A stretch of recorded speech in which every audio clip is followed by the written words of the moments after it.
The Washington Examiner received a tour of the Ronald Reagan Presidential Library, host of the second Republican debate. We spoke with the president and CEO of his foundation, David Trulio, where we learned about the significance of the debate being hosted at Ronald Reagan's Presidential Library. When President Reagan opened this institution that bears his name in 1991, he said he wanted it to be, quote, a dynamic intellectual forum, unquote, where policymakers debate the future.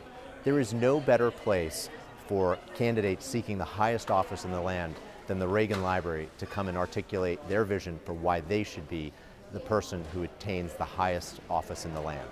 This is how the Oval Office was decorated in his era, and this is the right scale of that. President Reagan was an unquestionably successful two-term Republican president.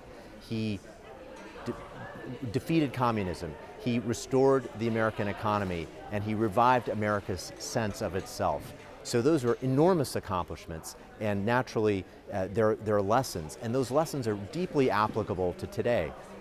Then as now, we face a communist, authoritarian regime of global reach that challenges our values. Then as now, we have a tough economy, huge inflation.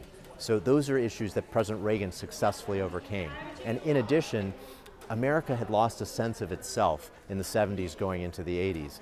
And we hear now where some candidates and some Americans feel that our best days are behind us. So looking to those lessons and to the successes of the Reagan presidency is hugely impactful. His values are timeless, deeply relevant, and here's what I'm going to be listening for. So to what extent do candidates talk about limited government, individual liberty, economic opportunity, freedom and democracy, peace through strength, and national pride?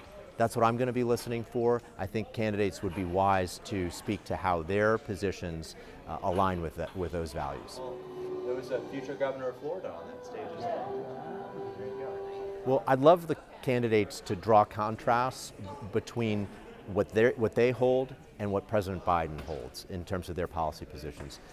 I think it's important to note that President Reagan, not only was he very successful on the substance of policy, but he also was a unifier. He was able to bring millions and millions of Democrats and independents over to his side and to vote for him. But President Reagan was a man of principle. He was able to forge compromise with Democrats and achieve great legislative accomplishments. And I think that's an important example for people to look to the future, especially in these really divided times. Yeah. We'll see which of the candidates will emulate Ronald Reagan's values at the debate stage here in SIMI Valley, California. I'm Abinti Qureshi with the Washington Examiner.